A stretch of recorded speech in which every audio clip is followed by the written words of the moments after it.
नमस्कार दोस्तों, जय श्री राम। आपका फिर से स्वागत है मेरे चैनल में।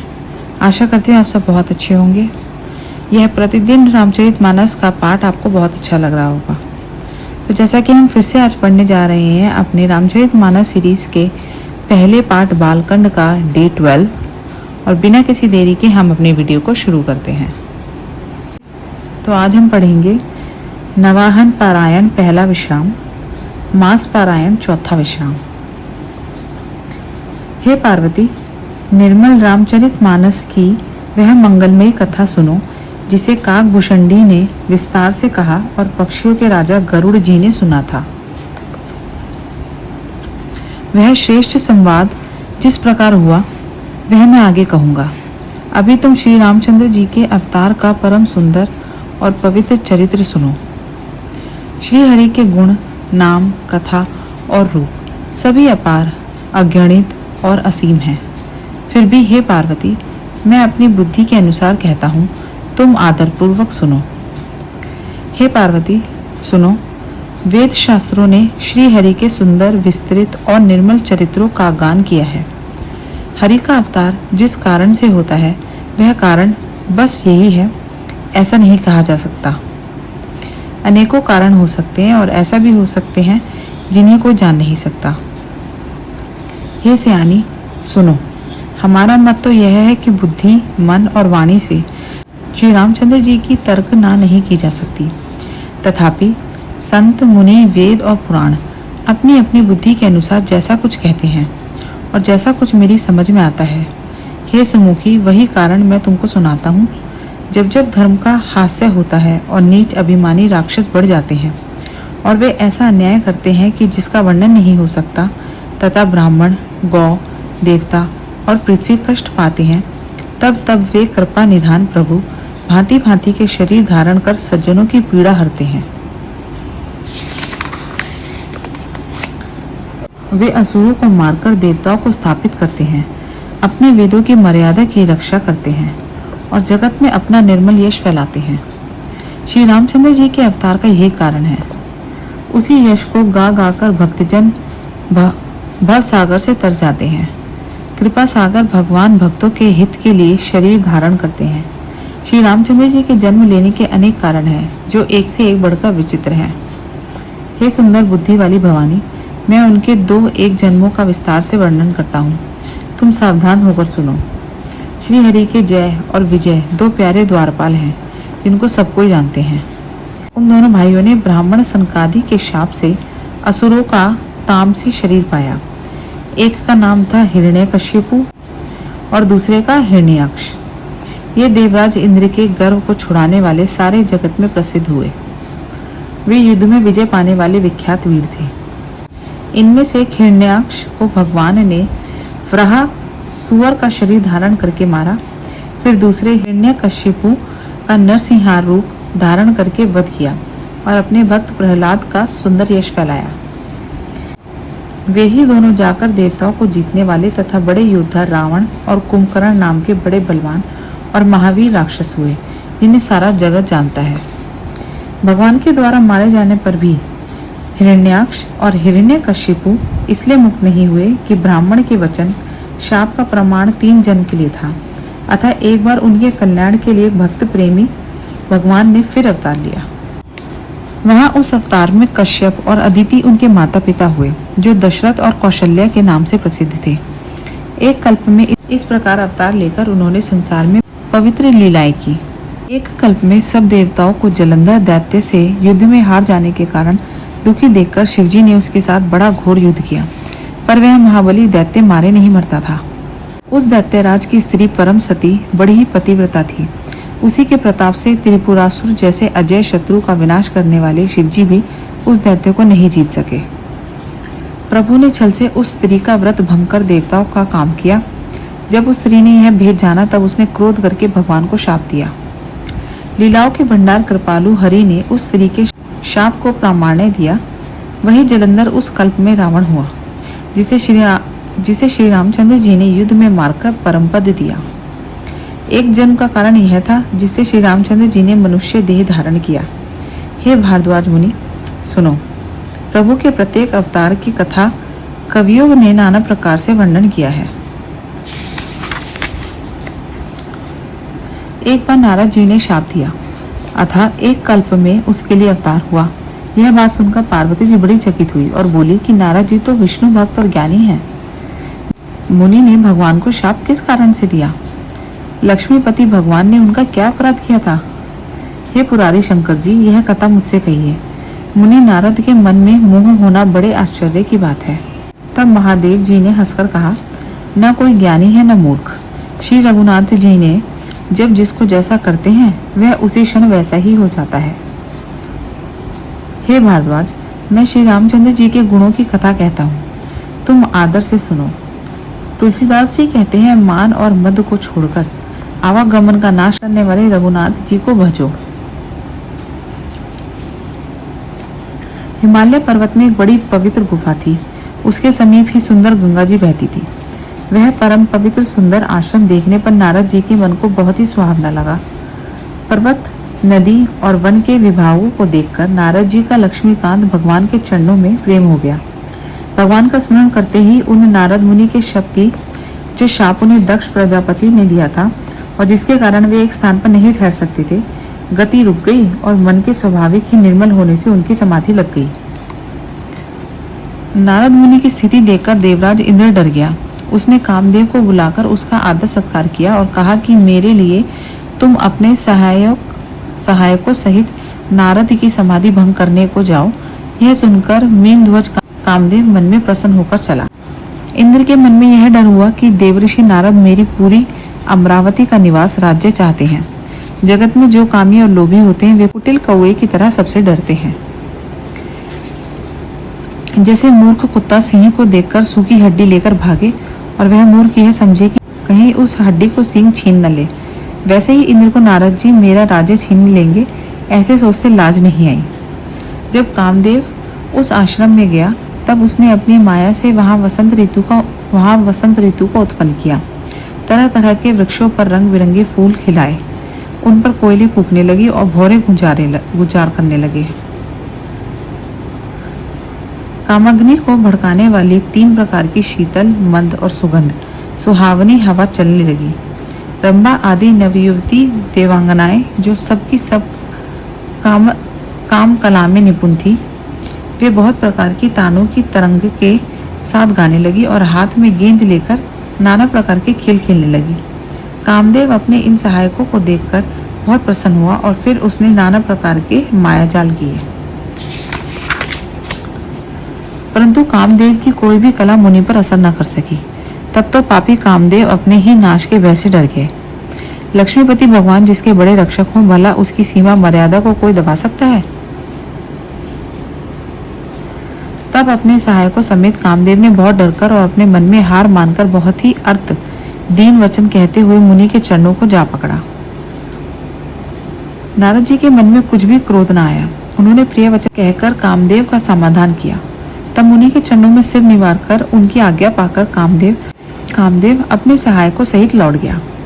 देवराज इंद्र की सभा में जाकर उसने मुनि की सुशीलता और अपनी करतूत सब कही, जिसे सुनकर सबके मन में आश्चर्य हुआ और उन्होंने मुनि की बड़ाई करके श्री हरि को सिर निवाया। तब नारद जी शिव जी के पास गए। उनके मन में इस बात का अहंकार हो गया कि हमने कामदेव को जीत लिया।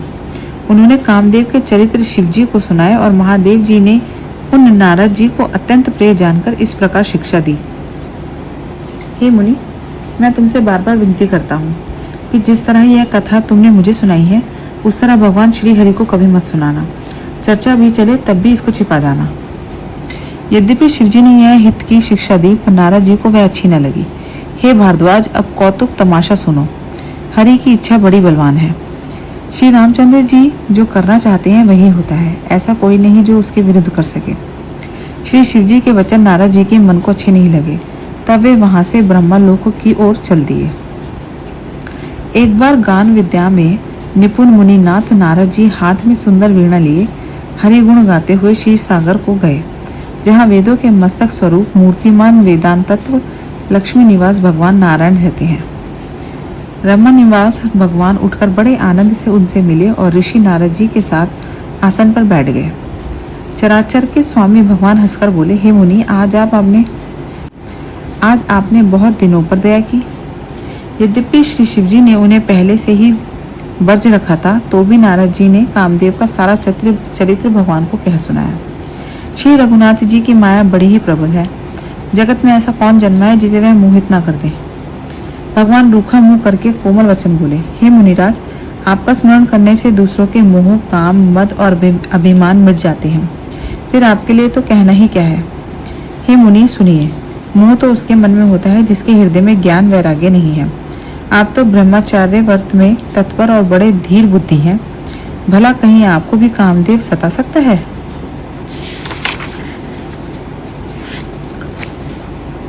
नारद जी ने अभिमान के साथ कहा, भगवान, यह सब आपकी कृपा है। करुणा निधान भगवान ने मन में विचार कर देखा कि इनके मन में गर्व के भारी वृक्ष का अंकुर पैदा हो गया है। मैं उसे तुरंत ही उखाड़ फेंकूंगा, क्योंकि सेवकों का हित करना हमारा प्रण है। मैं अवश्य ही वह उपाय करूंगा जिससे मुनि का कल्याण और मेरा खेल हो। तब नारद जी भगवान के चरणों में सिर निवार कर चले। उनके हृदय में अभिमान और भी बढ़ गया। तब लक्ष्मीपति भगवान ने अपनी माया को प्रेरित किया। अब उसकी कठिन करनी सुनो। उस हरि माया ने रास्ते में 100 योजन 400 कोस का एक नगर रचा। उस नगर की भांति भांति की रचनाएं लक्ष्मी निवास भगवान विष्णु के नगर वैकुंठ से भी अधिक सुंदर थी। उस नगर में ऐसे सुंदर नर नारी बसते थे मानो बहुत से कामदेव उसकी स्त्री रति ही मनुष्य शरीर धारण किए हुए हो। उस नगर में शील निधि नामक राजा रहता था, जिसके यहाँ असंख्य घोड़े, हाथी और सेना के समूह टुकड़ियां थी। उसका वैभव और विलास 100 इंद्रों के समान था। वह रूप, तेज, बल और नीति का घर था। उसके विश्व मोहिनी नामक एक कन्या थी, जिसके रूप को देखकर लक्ष्मी जी भी मोहित हो जाए। वह सब गुणों की खान भगवान की माया ही थी। उसकी शोभा का वर्णन कैसे किया जा सकता है। वह राजकुमारी स्वयंवर करना चाहती थी। इससे वहां अगणित राजा आए हुए थे। खिलवाड़ी मुनि नारद जी उस नगर में गए और नगरवासियों से उन्होंने सब हाल पूछा। सब समाचार सुनकर वे राजा के महल में आए। राजा ने पूजा करके मुनि को आसन पर बैठाया। फिर राजा ने राजकुमारी को लाकर नारद जी को दिखलाया और पूछा कि हे नाथ, आप अपने हृदय में विचार करके इसके सब गुण दोष कहिए। उसके रूप को देखकर मुनि वैराग्य भूल गए और बड़ी देर तक उसकी ओर देखते ही रह गए। उसके लक्षण देखकर मुनि अपने आप को भी भूल गए और हृदय में हर्षित हुए, पर प्रकट रूप में उन लक्षणों को नहीं कहा। लक्षणों को सोचकर वे मन में कहने लगे कि जो इसे ब्याहेगा वह अमर हो जाएगा और रणभूमि में कोई इसे जीत न सकेगा। यह शील निधि की कन्या जिसको वरेगी, सब चर अचर जीव उसकी सेवा करेंगे। सब लक्षणों को विचार कर मुनि ने अपने हृदय में रख लिया और राजा से कुछ अपनी ओर से बनाकर कह दिया। राजा से लड़की के सुलक्षण कहकर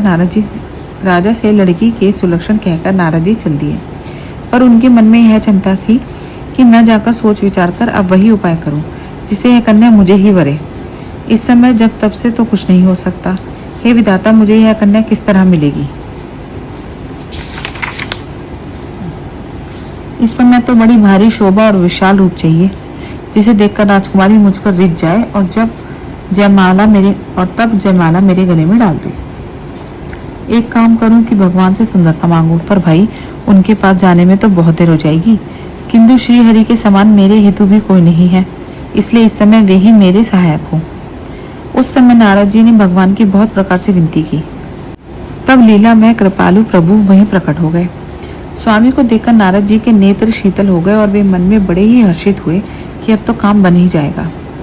नारद जी ने बहुत आर्त दीन होकर सब कथा कह सुनाई और प्रार्थना की कि कृपा कीजिए और कृपा करके मेरे सहायक बनिए। हे प्रभु, आप अपना रूप मुझको दीजिए और किसी प्रकार मैं उस राजकन्या को नहीं पा सकता। हे नाथ, जिस तरह मेरा हित हो आप वही शीघ्र कीजिए। मैं आपका दास हूँ। अपनी माया का विशाल बल देख दीन दयालु भगवान मन ही मन हंसकर बोले, हे नारद जी सुनो, जिस प्रकार आपका परम हित होगा हम वही करेंगे, दूसरा कुछ नहीं। हमारा वचन असत्य नहीं होता। हे योगी मुनि सुनिए, रोग से व्याकुल रोगी को पथ्य मांगे तो वैद्य उसे नहीं देता। इसी प्रकार मैंने भी तुम्हारा हित करने की ठान ली है। ऐसा कहकर भगवान अंतर्धान हो गए। भगवान की माया के वशीभूत हुए मुनि ऐसे मूढ़ हो गए कि वे भगवान की अगूढ़ वाणी को भी न समझ सके, अगूढ़ वाणी को भी समझ ना सके। ऋषिराज नारद जी तुरंत वहां गए जहां स्वयंवर की भूमि बनाई गई थी। राजा लोग खूब सज धज कर समाज सहित अपने अपने आसन पर बैठे थे। मुनि नारद मन ही मन प्रसन्न हो रहे थे कि मेरा रूप बड़ा सुंदर है, मुझे छोड़ कन्या भूलकर भी दूसरों को न वरेगी।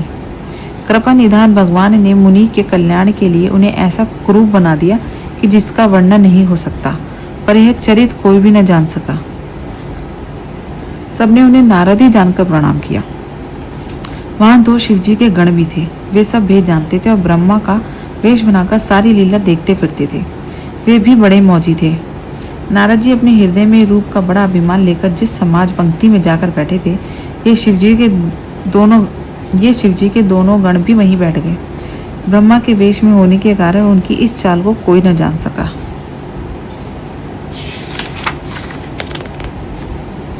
वे नारद जी को सुना सुनाकर व्यंग्य वचन कहते थे।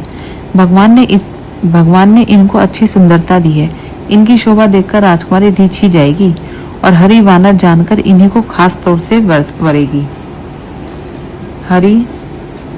हरि जानकर इन्हीं को खास तौर से वरेगी। नारद मुनि को मोह हो रहा था क्योंकि उनका मन दूसरों के हाथ में था। शिवजी गण बहुत प्रसन्न होकर हंस रहे थे। यद्यपि मुनि उनकी अटपटी बातें सुन रहे थे, पर बुद्धि भ्रम में सनी हुई होने के कारण वे बातें उनके समझ में नहीं आती थी। इस विशेष चरित्र को और किसी ने नहीं जाना, केवल राजकन्या ने वह रूप देखा। उनका बंदर का सा मुंह और भयंकर शरीर देखते ही कन्या के हृदय में क्रोध उत्पन्न हो गया। तब राजकुमारी सखियों को साथ लेकर इस तरह चली मानो राजहंसनी चल रही है। वह अपने कमल जैसे हाथों में जयमाला लिए सब राजाओं को देखती हुई घूमने लगी। जिस ओर नारद जी फूले बैठे थे उस ओर उसने भूलकर भी नहीं ताका। नारद मुनि बार बार उचकते और छटपटाते हैं। उनकी दशा देखकर शिवजी के गण मुस्कुराते हैं। कृपालु भगवान भी राजा का शरीर धारण कर वहां जा पहुंचे। राजकुमारी ने हर्षित होकर उनके गले में जयमाला डाल दी। लक्ष्मी निवास भगवान दुल्हन को ले गए। सारी राजमंडली निराश हो गई। तो दोस्तों, हम अपनी आज की रामचरितमानस सीरीज के पहले पार्ट बालकांड का डे 12 को यहीं समाप्त करते हैं और मैं आपसे कल मिलती हूँ डे 13 के साथ। तब तक आप अपना ध्यान रखिए। मेरे चैनल को लाइक शेयर सब्सक्राइब ज़रूर कीजिए और मैं आपसे मिलती हूँ फिर से। धन्यवाद। जय श्री राम।